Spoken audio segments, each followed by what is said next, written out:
konflik internal antara Indonesia dengan Papua. Negara lain yang mendukung Papua merdeka menyuarakan bahwa Papua tidak lain adalah wilayah jajahan Indonesia yang diambil secara paksa pada tahun 1990. Ditambah dari tuduhan kasus genosida terhadap etnis Papua dan kondisi ekonomi yang terpuruk, kemerdekaan Papua seakan-akan didukung dunia internasional. Papua merupakan milik negara Belanda, namun meski kekuasaan Belanda pada saat itu pemerintahannya dilakukan oleh pemerintahan non-Belanda, justru didatangkan oleh dari daerah lain di Indonesia. Nah, barulah pada tahun 1994 Papua sudah menjadi milik Indonesia. Kemudian Belanda setuju mengakui kemerdekaan tersebut dan memberikan kedaulatannya bagi negara bekas jajahan dalam perjanjian konversi meja bundar. Namun, Papua belum termasuk wilayah yang disetujui oleh Belanda.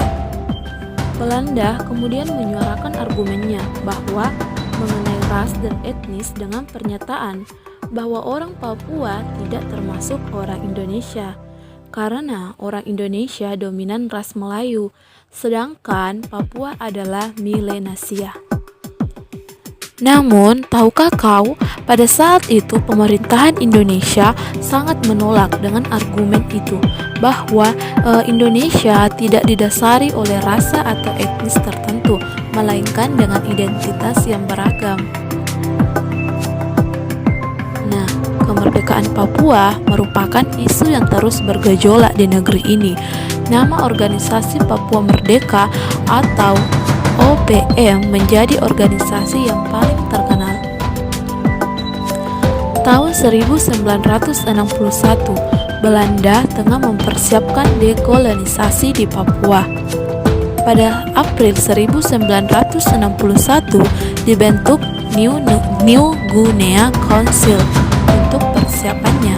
Kemudian dewan ini menjadi katalis guna meningkatkan kesadaran politik masyarakat Papua. Dewan inilah yang memutuskan untuk menggunakan nama Papua Barat untuk wilayah negara mereka nanti. Kemudian dengan kesepakatan desain bendera Papua, yaitu bintang kejora yang dikenal hingga saat ini. Melalui Dekret Presiden Nomor 8 Tahun 1963, dari kebijakan inilah yang membuat hak-hak dan aktivitas politik masyarakat Papua berada di kekuasaan penuh Indonesia.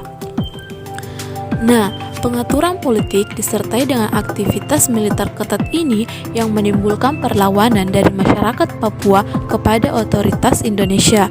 Gerakan inilah yang menjadi cikal bakal dari organisasi Papua Merdeka atau OPM. Tahukah kalian bahwa Vanuatu merupakan negara kecil yang sangat menyuarakan kemerdekaan organisasi Papua Merdeka, hingga kasus pelanggaran hak asasi manusia di Papua ini dibawa ke sidang PBB. Pertanyaannya kemudian, mengapa Vanuatu begitu gigih menyuarakan kemerdekaan Papua? Nah, alasan keberpihakan itu karena Vanuatu menilai Indonesia telah memperlakukan Papua Barat secara tidak adil.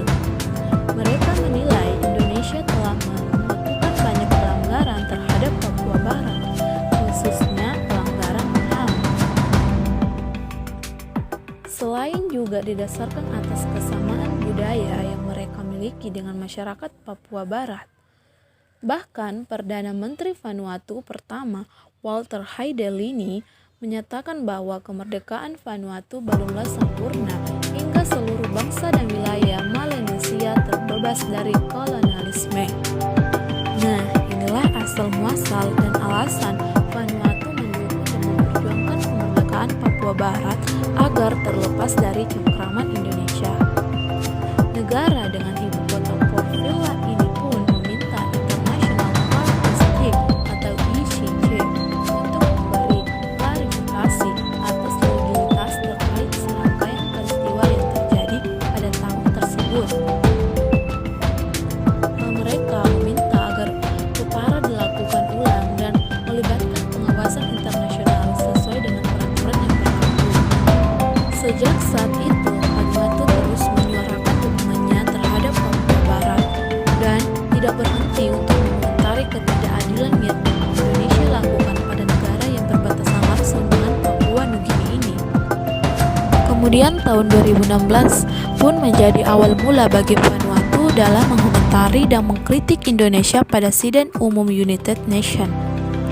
Hal tersebut dimulai dari Sidang Umum PBB ke-71 tahun 2016. Vanuatu dan beberapa negara Pasifik lainnya berpidato mengenai bagaimana Indonesia telah melanggar HAM masyarakat Papua Barat. Hal tersebut mereka lakukan untuk mendesak Indonesia agar melepaskan provinsi yang beribu kotakan Manokwari itu.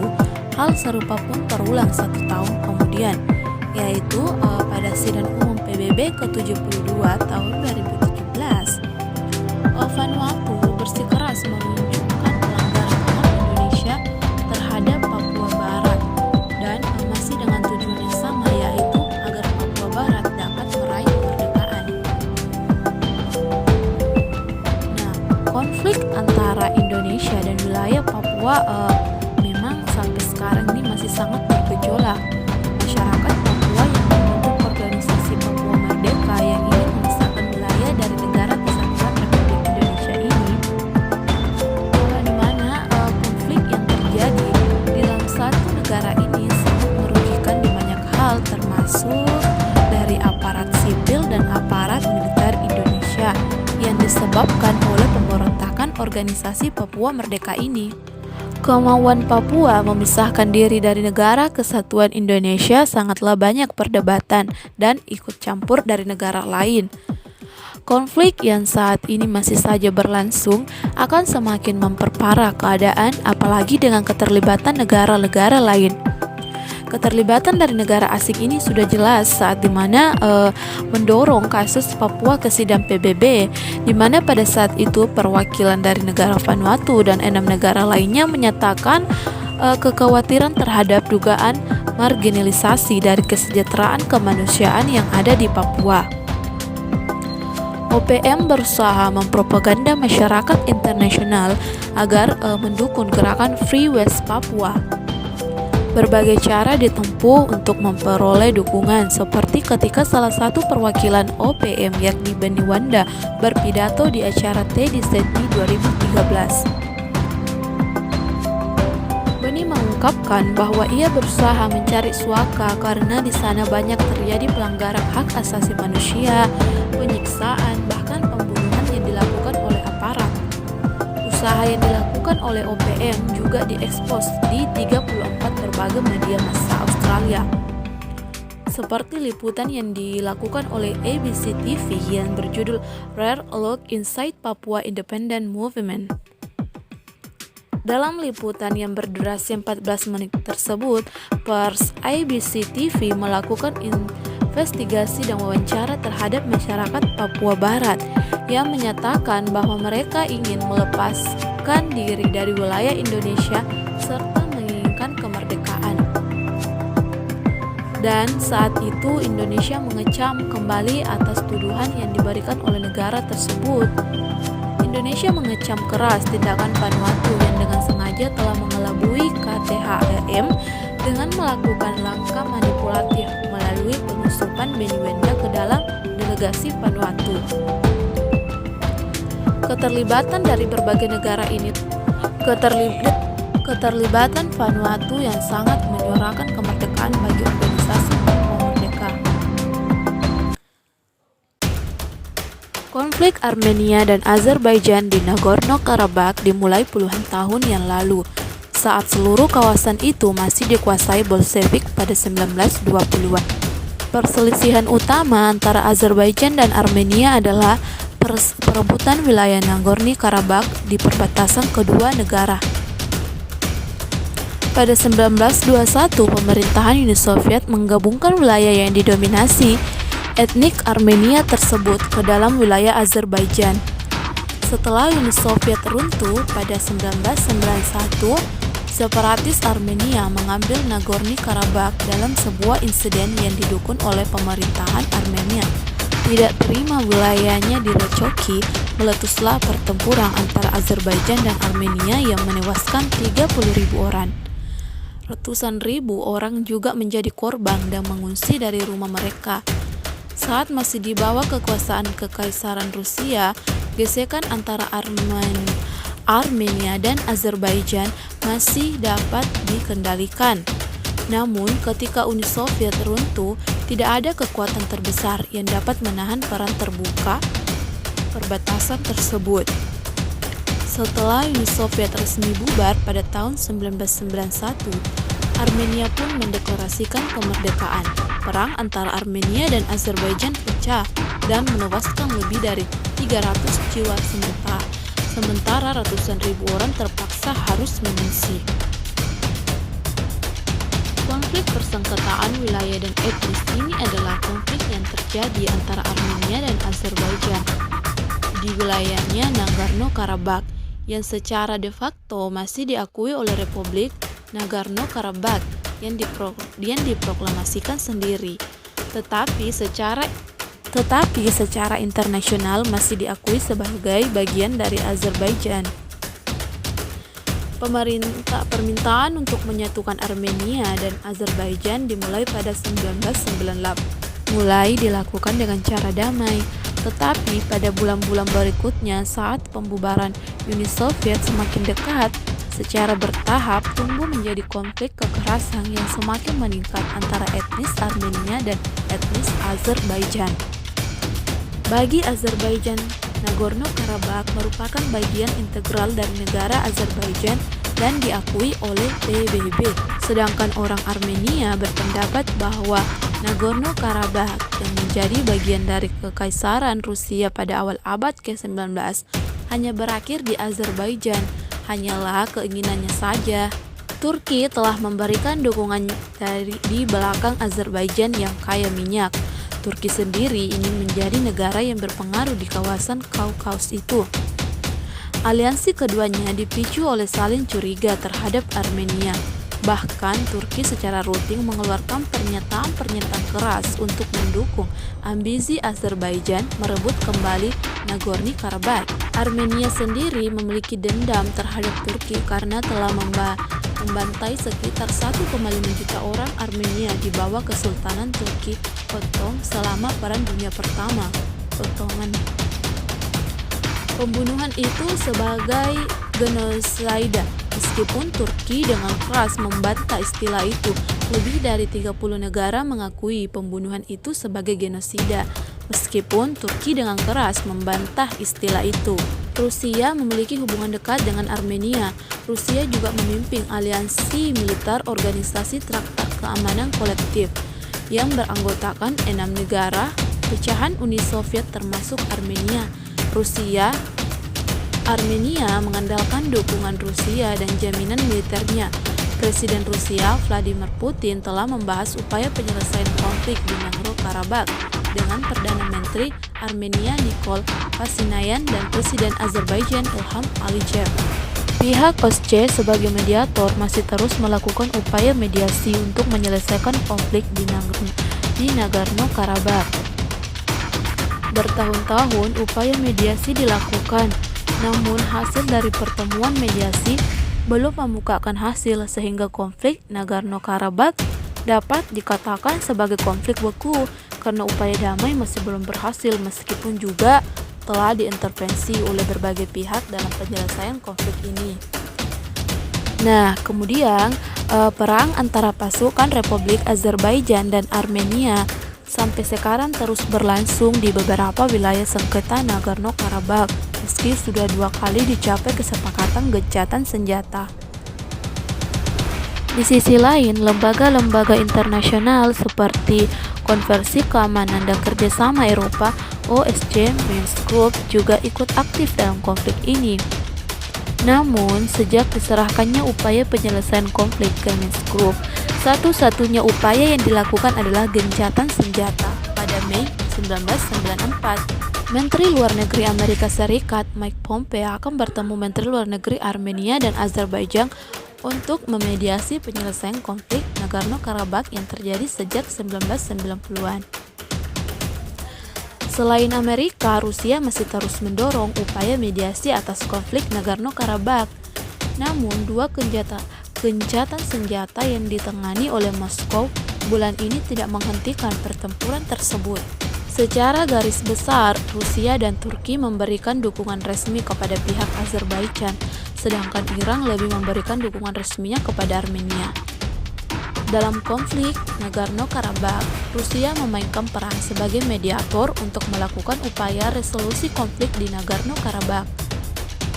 Dalam upaya penyelesaian konflik Nagorno-Karabakh, Rusia merupakan salah satu anggota dari Crimean OSCE Minsk Group yang berperan sebagai tim mediator. Minsk Group bertujuan menyediakan forum-forum negosiasi yang secara rutin diadakan dan kerangka kerja yang sesuai untuk resolusi konflik sebagai suatu usaha penyelesaian melalui cara-cara damai. Keterlibatan Rusia sebagai pihak ketiga sudah ada sejak dimulainya konflik. Rusia merupakan negara pertama dan negara kunci dimulainya proses negosiasi. Kala itu terjadi konflik terbuka antara Armenia dan Azerbaijan pada tahun 1991 hingga 1994 yang diawali oleh aksi militer Azerbaijan sebagai reaksi penolakan pernyataan Parlemen Eropa yang berniat mengakui kemerdekaan Nagorno-Karabakh. Konflik terbuka diakhiri dengan kesepakatan gencatan senjata melalui penandatanganan Bishkek dokumen pada bulan Mei 1994 di Bishkek.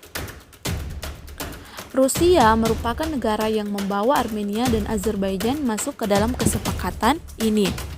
Harapan baru untuk upaya resolusi konflik muncul di penghujung tahun 2008 ketika Presiden Armenia Sargsyan, Azerbaijan Ilham Aliyev, dan Rusia Dmitry Medvedev menandatangani Declaration of Nagorno-Karabakh Conflict pada tanggal 12 November 2018 saat pertemuan negosiasi di Moskow. Yang pada intinya adalah melanjutkan negosiasi berdasarkan prinsip dasar Madrid dan penyelesaian konflik berdasarkan norma prinsip hukum internasional. Deklarasi Moskow tidak berhasil mengurangi ketegangan antara Armenia dan Azerbaijan, terbukti dari persepsi negatif dan dilema keamanan yang masih tampak dari kedua belah pihak. 1 bulan setelah Armenia dan Azerbaijan menandatangani deklarasi, yaitu pada Desember 2008. Menteri Luar Negeri Armenia Edward Nalbandyan menyorot peningkatan angkatan bersenjata Azerbaijan yang dianggap pengkhianatan semangat deklarasi Moskow. Barulah kemudian pada tanggal 10 November 2020, Armenia dan Azerbaijan resmi mengumumkan mengakhiri konflik untuk menghentikan pertempuran di bawah perjanjian. Rusia menjadi penengah dari konflik antara Armenia dan Azerbaijan, di mana Rusia, Armenia, dan Azerbaijan sepakat menandatangani perjanjian trilateral untuk sementara menghentikan konflik berkepanjangan. Dalam penyelesaian konflik ini, ada beberapa negara yang terlibat dalam proses mediasi. Di antaranya adalah secara spesifik Armenia berposisi untuk memberikan dukungan resmi dan bantuan kemanusiaan kepada Nagorno-Karabakh. Di lain sisi, Azerbaijan berposisi berkonflik dan bermusuhan dengan Nagorno-Karabakh, kemudian sedangkan Rusia, Turki, dan Iran. Secara garis besar, Rusia dan Turki memberikan dukungan resmi kepada pihak Azerbaijan, sedangkan Iran lebih memberikan dukungan resminya kepada Armenia. Dalam konflik Nagorno-Karabakh, Rusia memainkan peran sebagai mediator untuk melakukan upaya resolusi konflik di Nagorno-Karabakh. Konflik Nagorno-Karabakh antara Armenia dan Azerbaijan telah menjadi salah satu fokus utama Rusia dalam menyelesaikan kestabilitasan dalam wilayah kekuasaan selatan. Peran Rusia sebagai mediator didasari oleh motivasi bahwa Rusia bisa mendapatkan keuntungan baik secara ekonomi, terutama lewat perjanjian dagang dengan kedua negara, terutama melalui komoditas utamanya, yakni persetujuan dari pandangan Rusia, kerjasama paralel di bidang persenjataan dengan Azerbaijan dan Armenia digunakan untuk menjaga agar perlombaan senjata antara keduanya tetap terkontrol. Lebih lanjut, di bidang ekonomi, Armenia memiliki hubungan ekonomi dengan Rusia dalam AAU untuk tidak hanya berfokus pada perdagangan dan Armenia namun juga terbentuk untuk produk Nagorno-Karabakh. Juga kemudian dalam hubungan ekonomi dengan Azerbaijan, Rusia juga melibatkan hubungan dalam pengembangan rute alternatif transportasi energi Caspian Basin. Selain upaya mediasi aktif yang dilakukan Rusia pada periode 2008-2016 bisa dibilang berhasil secara parsial. Dalam proses mediasi yang berlangsung ini, pertempuran dapat diredam, pelanggaran senjata dapat diturunkan, dan pengelolaan terkait konflik dan korbannya dapat terlaksana. Beberapa di antaranya seperti pertemuan di Astrak pada 27 Oktober 2010 yang berhasil mendorong Armenia dan Azerbaijan untuk melakukan itikat baik dalam mengirimkan mayat-mayat korban bentrokan antara kedua negara tersebut kembali ke negaranya. Selanjutnya, Rusia lebih mengarahkan proses mediasinya dalam meminimalisir konfrontasi militer antar kedua belah pihak yang berkonflik di wilayah Nagorno-Karabakh. Dikarenakan hal ini akan membantu untuk mengarahkan konflik untuk berpindah ke fase substantif berikutnya dalam negosiasi perdamaian. Kesulitan ini bersumber pada perdebatan persepsi dan prasyarat yang diajukan kedua belah pihak berkonflik yang saling bertolak belakang. Selain itu, terdapat perdebatan persepsi dari kedua belah pihak yang berkonflik terkait prinsip dasar penyelesaian. Nah, jadi kesimpulannya di sini bahwa secara tidak langsung perang Rusia sebagai mediator dalam konflik ini sudah berhasil dengan adanya perjanjian damai pada tanggal 10 November 2020.